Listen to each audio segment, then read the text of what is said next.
Live from WTVO Rockford and your home team.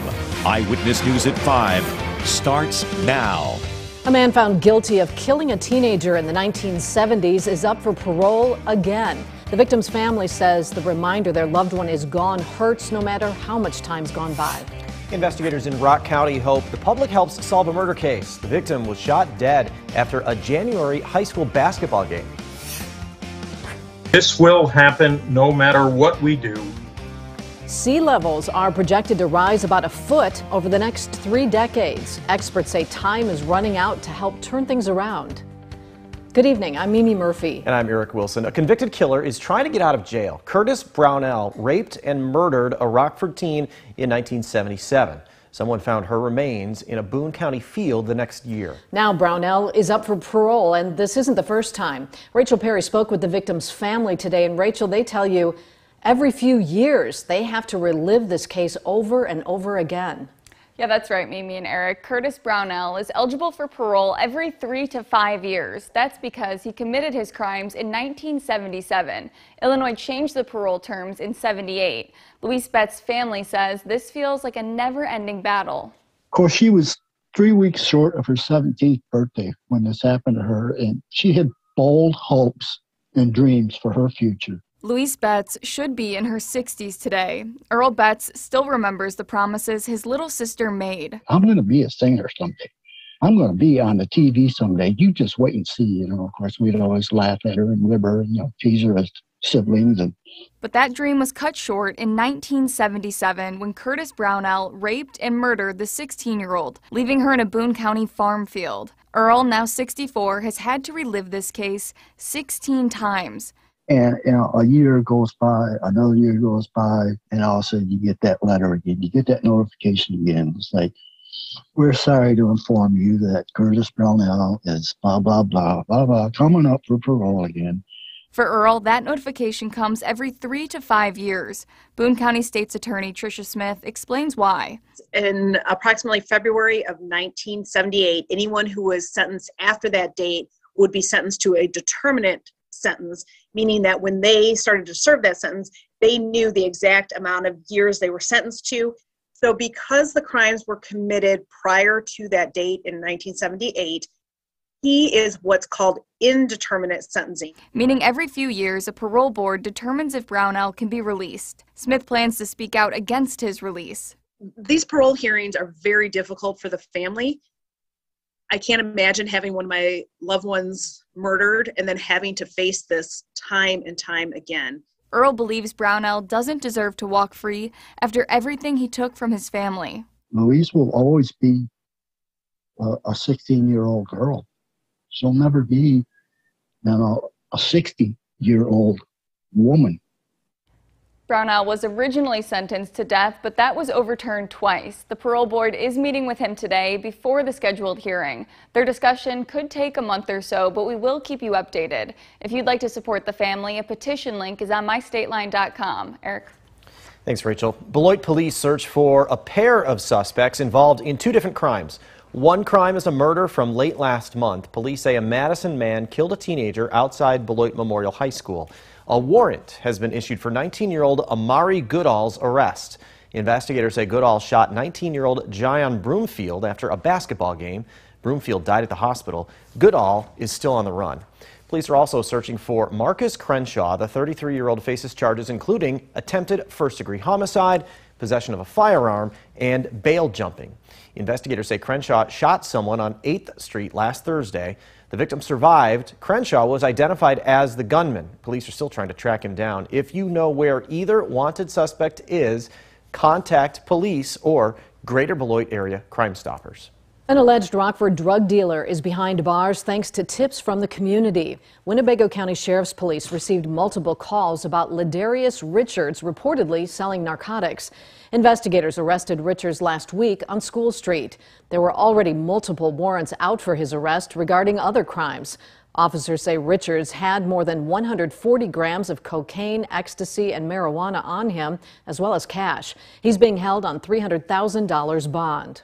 In Chicago, a city council committee is taking another look at Mayor Lori Lightfoot's plan to try to seize the assets of Chicago street gangs. The City Public Safety Committee is scheduled to consider the ordinance tomorrow afternoon. The mayor says she wants to go after so-called blood money from gangs. But progressive aldermen say they're worried this would hurt family members of small-time gang members the hardest. Lightfoot has tightened the language of her proposal to target gang leaders and their organizations. Instead of rank-and-file members, the Chicago Police Department supports the mayor's proposed changes. A tanker creates a fiery scene on Long Island when the truck slams into a storefront and goes up in flames.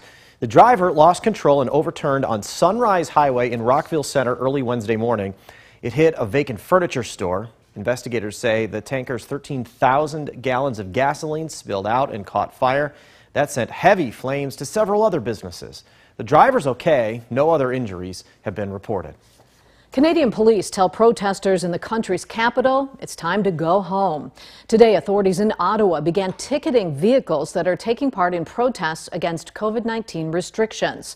Officers also handed out notices informing drivers they risk arrest and the loss of their licenses under Canada's Emergencies Act if they don't leave. The warnings come just days after Canadian Prime Minister Justin Trudeau invoked the law and gave authorities power to ban the blockades and tow away the trucks.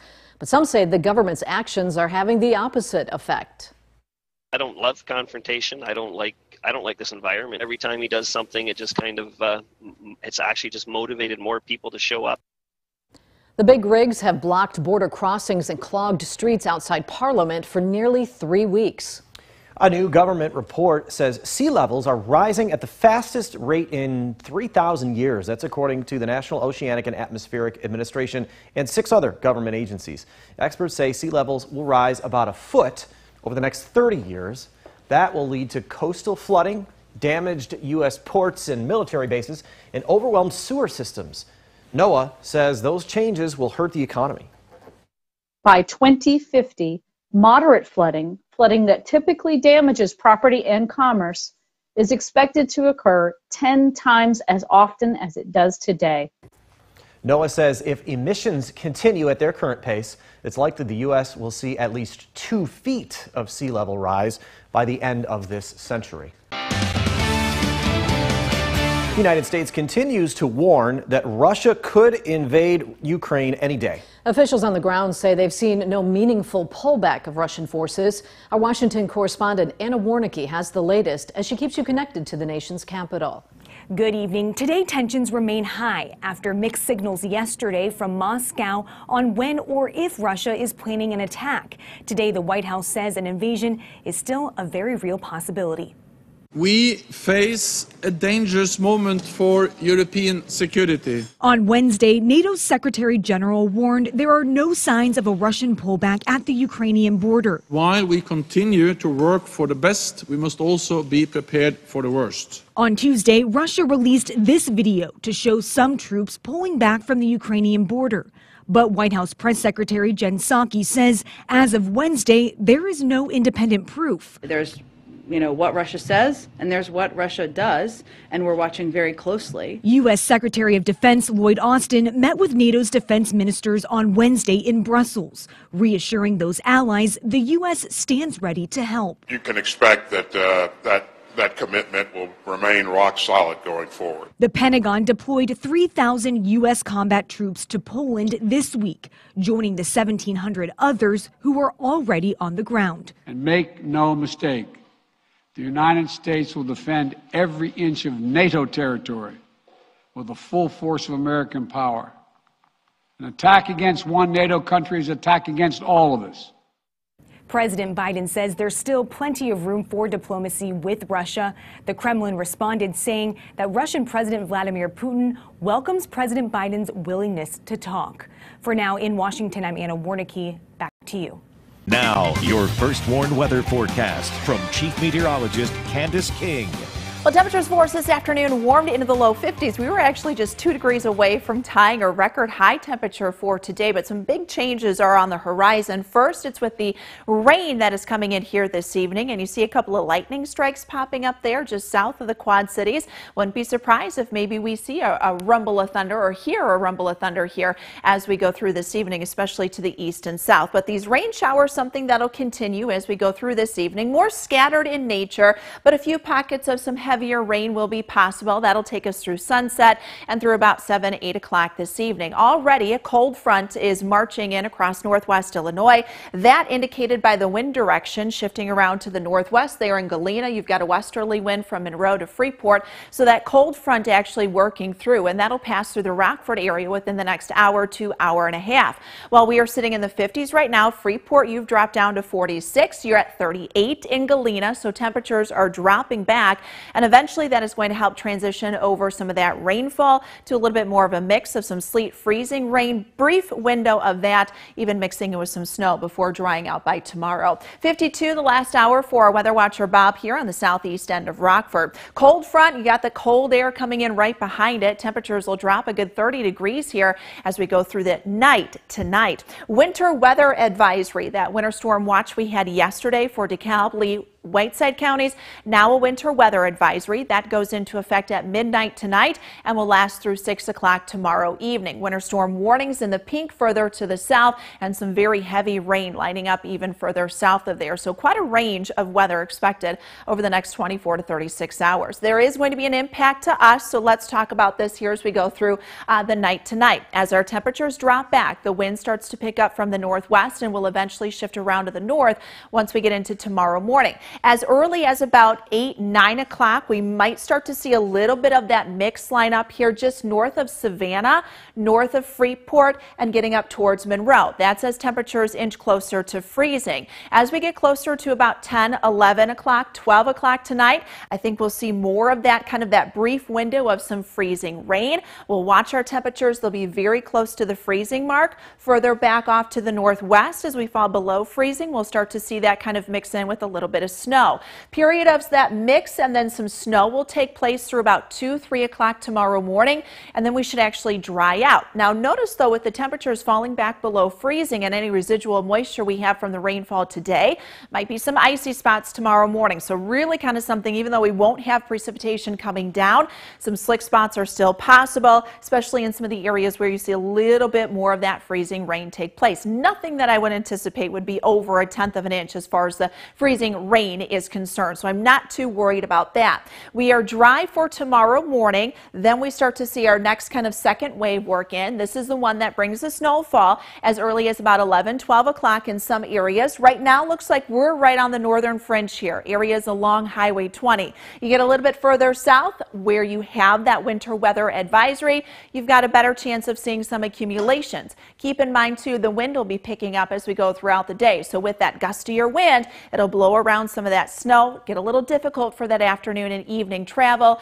Next system then comes in once that clears out Thursday night. That comes in Friday night, could bring us a couple of flurries. Snow totals, you've got maybe about 1/2 inch in some spots with what kind of mixes in here for tonight, and then about 1 to 3 inches for our counties a little bit further to the south. For Rockford, not expecting much, should be under 1 inch. So down to 24 tonight. We don't warm up much tomorrow, guys. We stay in the 20s, but notice by Sunday we're back near 40. Now sports with David Greenberg.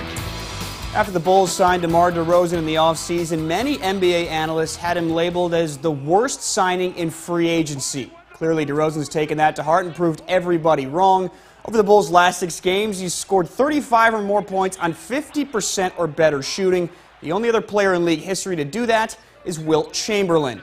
Chamberlain had 2 of those streaks. One came in 1960, the other in 1963.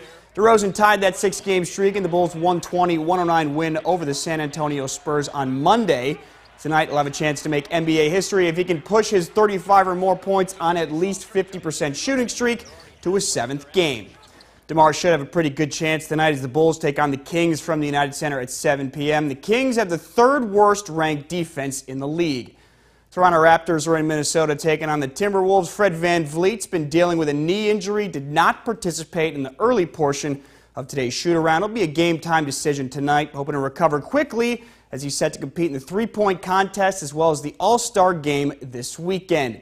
And lastly, you got a good Big Ten matchup tonight out in New Jersey as the 12th-ranked Illini will face a tough Rutgers team. Tip-off coming up in just over a half an hour at 6 p.m. Well, as Tony Kornheiser loves to say, following the Super Bowl, the cycle of sports continues, as today was supposed to mark the official start of spring training where pitchers and catchers report, but that's not the case this year. At the moment, the MLB and the Players Association are currently locked out until the two sides come to terms on a brand new collective bargaining agreement that is to be negotiated before the start of this season. Unfortunately, with the two sides unable to come to terms, there really is no timetable of when baseball would return. The Ice Hogs have been playing very well as of late with a couple back-to-back overtime wins. They're currently in a 3-game win streak. They've won 5 of their last 7 games. They'll look to make it 6 wins in their last 8 tonight in Milwaukee as they take on the Admirals. Candace recaps the winter weather on the way in just a minute. But first, here's a look at what's to come on News Nation tonight.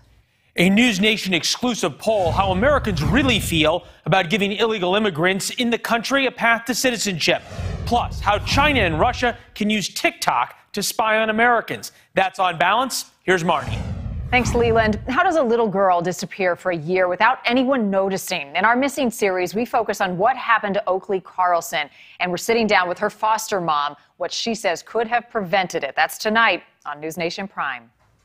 That's coming up on the fastest growing cable news network in America, News Nation. It's available on the cable and satellite stations you see here, or you can head to newsnation.com.